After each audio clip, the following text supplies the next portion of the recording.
convosco. Ele está no meio de nós. Proclamação do Evangelho de Jesus Cristo segundo Mateus. Glória a vós, Senhor.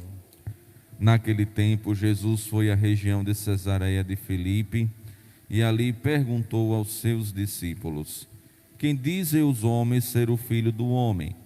Eles responderam: Alguns dizem que é João Batista, outros que é Elias, outros ainda que é Jeremias ou algum dos profetas. Então Jesus lhes perguntou: E vós, quem dizeis que eu sou? Simão Pedro respondeu: Tu és o Messias, o Filho de Deus vivo. Respondendo, Jesus lhe disse: Feliz és tu, Simão, filho de Jonas, porque não foi um ser humano que te revelou isso, mas o meu Pai que está no céu. Por isso eu te digo que tu és Pedro, e sob esta pedra construirei a minha igreja, e o poder do inferno nunca poderá vencê-la. Eu te darei as chaves do reino dos céus. Tudo que tu ligares na terra será ligado nos céus. Tudo que tu desligares na terra será desligado nos céus. Jesus, então, ordenou aos discípulos que não dissessem a ninguém que ele era o Messias. Jesus começou a mostrar aos seus discípulos que devia ir a Jerusalém e sofrer muito da parte dos anciãos, dos sumos sacerdotes e dos mestres da lei, e que devia ser morto e ressuscitar no terceiro dia. Então Pedro tomou Jesus à parte e começou a repreendê-lo, dizendo: Deus não permita tal coisa, Senhor, que isto nunca te aconteça. Jesus, porém, voltou-se para Pedro e disse: Vai para longe, Satanás. Tu és para mim uma pedra de tropeço, porque não pensas as coisas de Deus, mas sim as coisas dos homens. Palavra da salvação. Glória a vós, Senhor. Queridos irmãos e irmãs, hoje nós celebramos a quinta-feira da 18ª semana, dia também que a gente dedica à Eucaristia, ao louvor, à adoração a Jesus no Santíssimo Sacramento do altar. Nossa igreja sempre dedica os dias da semana a uma devoção específica. Segunda-feira, uma devoção específica, na terça e assim sucessivamente. Hoje a gente dedica sempre a Santíssima Eucaristia. Amanhã a gente dedica a Paixão de Nosso Senhor. Ontem a gente dedica a São José e assim sucessivamente. Quarta-feira, sábado, a Nossa Senhora. Domingo, a ressurreição de Jesus, a ressurreição do Senhor. Segunda-feira, aos santos e assim sucessivamente. A gente então encontra cada dia sempre um direcionamento da igreja e da sua santa liturgia. A gente nunca fica à mercê dos achismos, do subjetivismo, ou seja, do que o padre quer que a comunidade medite, do que ele acha, né, é viável que a comunidade medite. Não, é a igreja. O padre e todos nós somos servos do Senhor, somos servos da igreja, nós somos servos da palavra, estamos aqui para servir a palavra de Deus, consequentemente servir a Santíssima Eucaristia. A gente não pode fabricar uma religião, a gente não pode fabricar um direcionamento para nós, segundo aquilo que a gente quer da vida. A gente está aqui na terra para fazer o que Deus quer, o que nosso Senhor quer, e não o que a gente deseja somente. Obviamente, a nossa vontade vai se conformando à do Senhor ou vice-versa. Se a nossa vontade, de fato, for uma vontade justa, for para a glória de Deus, com certeza Deus nos concede esse favor. Pedi e recebereis, como nos narra o próprio texto do Evangelho. Se não for, nosso Senhor vai saber direcionar e o nosso coração precisa sempre se conformar.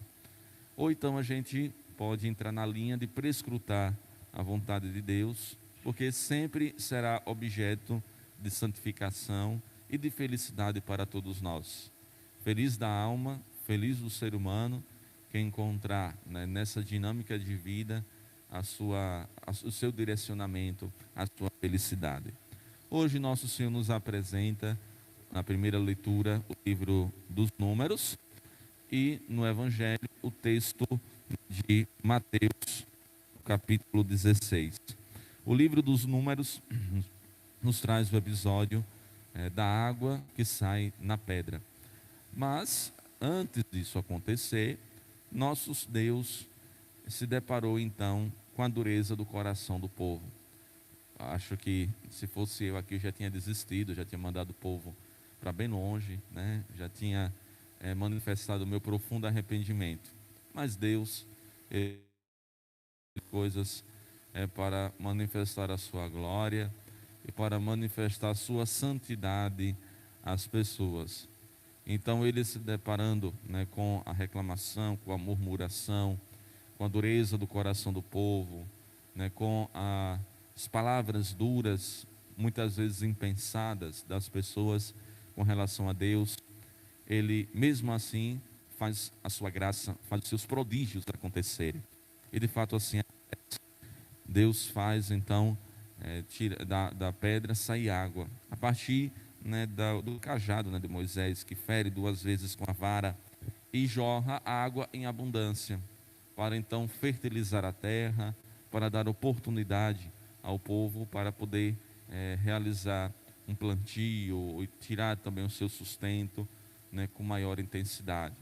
Então Deus é assim, quando a gente entra, né, com os aspectos negativos, né, com as nossas palavras duras, sem sentido, Deus transforma tudo isso em graça. É o bem que combate o mal. A gente nunca vai combater o mal com o mal, né? A gente só vai conseguir destruir o mal, né, com o bem, com gestos de bondade, com gestos de amor, o mal de verdade, né? A gente só vai combater mesmo se a gente tiver uma postura de combate ao mal com as armas do bem, com as armas que a gente recebe, né, do Senhor. E assim acontece. Deus então aqui sacia a sede do povo com esta água que sai da pedra. Ao mesmo tempo que ele faz esse prodígio, ele deseja mostrar que mesmo que o povo tenha coração de pedra, ele faz jorrar água do coração do povo. Ali a pedra que estava, a rocha que estava diante, né, de Moisés, simboliza o nosso coração, o coração humano, o coração que Deus vai extrair água, graça em abundância. E assim acontece do coração de Cristo, do coração, né, do Senhor, que fez jorrar sangue e água para lavar, né, toda a nossa humanidade. Então a gente, meus irmãos e minhas irmãs, está diante desse texto que merece ser refletido, né, por todos nós exaustivamente. Mas também Mateus capítulo 16 é um texto bastante interessante, profundo, nos traz essa experiência singular, discípulos com Jesus. Jesus vai para uma região muito pobre, Cesareia de Filipe, e nesta região ele faz uma pergunta bastante profunda, né, para aqueles que estavam seguindo os seus passos. Quem dizem os homens ser o filho do homem? E depois ele pergunta: quem dizes que eu sou? Estamos na primeira pergunta diante da objetividade. O que é que estão falando? Eles só vão reproduzir respostas. O que é que as pessoas andam comentando por aí? E depois, na segunda pergunta, estamos diante de um caráter mais subjetivo. E você, o que é que você diz que eu sou? Não é? Então aqui Jesus se depara então com 2 tipos de respostas: as respostas prontas, as respostas objetivas, que muitas vezes a gente tem no nosso coração, fruto da nossa catequese, né, fruto também das nossas leituras, das nossas experiências espirituais, ou então daquilo que a gente escutou dos outros. Mas também nós estamos diante da pergunta que Jesus faz a nós, para a nossa vida, para a nossa caminhada de fé. O que é que ele representa, o que é que ele é, o que é que ele significa, né, para todos nós. Na primeira a gente se encontra, né, com o nosso conhecimento da fé, que nós precisamos ter, todos nós precisamos conhecer um pouco da nossa fé. Catequese, formação, doutrina, é muito importante para balizar a nossa fé, fundamentar a nossa fé, para que outros não possam vir e nos roubar na direção de Jesus. mas também é importante que a gente faça a nossa experiência de fé.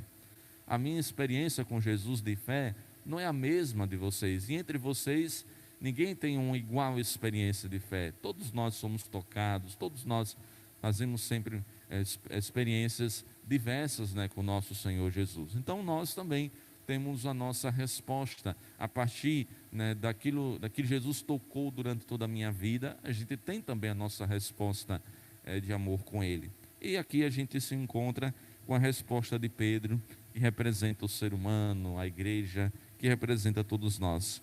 Tu és o Messias, o Filho, né, de Deus vivo. Então Jesus, escutando tudo isso, ele faz esse discurso belíssimo acerca de Pedro, falando que ele é pedra, que da pedra ele vai fundamentar toda a sua igreja. Entra aqui a dimensão das chaves do reino dos céus, tudo que ligares, tudo que desligares. Então Jesus então aqui começa de um elogio, começa então a dar responsabilidades a Pedro e a comunidade ali que estava sendo gestada, a igreja que estava sendo ali criada, né, digamos assim, do coração, das atitudes e dos gestos de Jesus. Alguns estudiosos dizem que daqui nasceu a igreja, outros dizem que nasceu do coração de Cristo no alto da cruz. Eu sou mais da linha de que a igreja nasceu das palavras, dos atos, dos gestos de Jesus. Não tem assim um ponto, nasceu daqui, nasceu dali. Todos esses gestos que Jesus fez tinha também a intenção de criar a igreja, de instituir a igreja, né, para perpetuar sua missão aqui na terra até o seu retorno definitivo, né? Até de fato a parrisia, né, a volta, na segunda vinda de Jesus, onde ele vai restaurar todas as coisas do seu nome, na sua glória e no seu poder. Então eu sou mais da compreensão, né, da linha histórica da igreja, de que a igreja estava sendo gestada nas atitudes, nos gestos, nas palavras de Jesus, nos direcionamentos, né, que ele fez, que ele realizou durante toda a sua trajetória aqui na terra. E teve então a igreja o seu impulso no sagrado dia de Pentecostes, quando o Espírito Santo desceu, né, sobre Nossa Senhora, os apóstolos.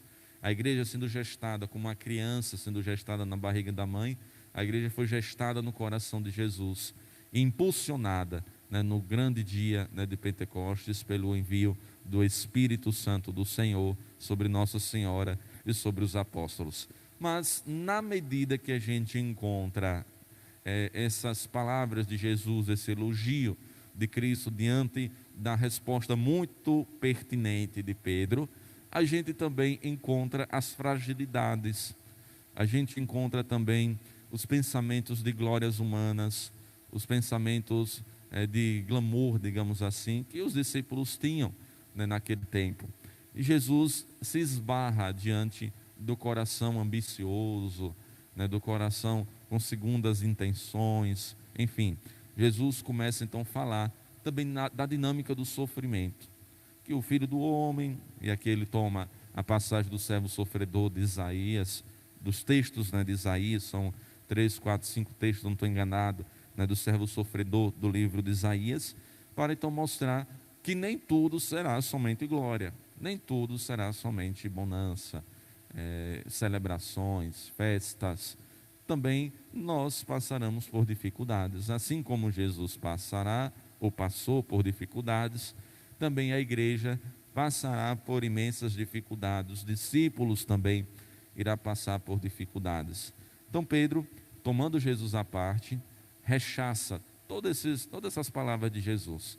É como se Jesus estivesse falando algo que fosse diferente da mentalidade, né, dos apóstolos e de Pedro. Então Pedro, ele teve até uma boazinha intenção, para privar Jesus, né, do mico, né, entre aspas, do mico, ou do insucesso, segundo a cabeça e a mentalidade deles, chama Jesus à parte e diz: Senhor, para de falar essas coisas, isso nunca vai te acontecer não, Deus é Pai, Deus é mais, isso não vai acontecer contigo não. Então Pedro, vendo ali uma mentalidade do mal, uma mentalidade que não corresponde à dinâmica, né, que ele estava implantando, né, à vontade de Deus, ele começa então a rechaçar Pedro, dizendo: vai vai-te embora, vai para longe, Satanás. Tu és uma pedra de tropeço, porque não pensa as coisas de Deus, mas pensa como as coisas dos homens. Então aqui está a mentalidade que vai de encontro ao reino de Deus na nossa vida, ao reino de Deus nos nossos corações. A gente precisa tomar muito cuidado, que é a mentalidade do sucesso humano, a mentalidade das glórias humanas, a mentalidade da ambição, do poder, né? E tantos outros tipos de mentalidade que o Satanás vai colocando nos nossos corações e na vida da igreja. E ao invés do nosso coração e da nossa vida, da nossa fé, se transformar numa pedra de edificação para esse edifício espiritual de Jesus, o nosso coração, a nossa vida, se torna uma pedra de tropeço para tantas e tantas outras pessoas. Então, a gente olhando para esta pedra, para esta rocha da primeira leitura de hoje, que saiu água, do evangelho de hoje, que é edificação e que é de tropeço, a gente então se pergunta: Senhor, que tipo de rocha eu sou? Que tipo de pedra eu sou? Eu sou a pedra que jorra água, suas graças na vida dos meus irmãos e das minhas irmãs. Eu sou uma pedra do seu edifício espiritual, ou seja, uma pedra que sustenta a fé de tantas e tantas outras pessoas.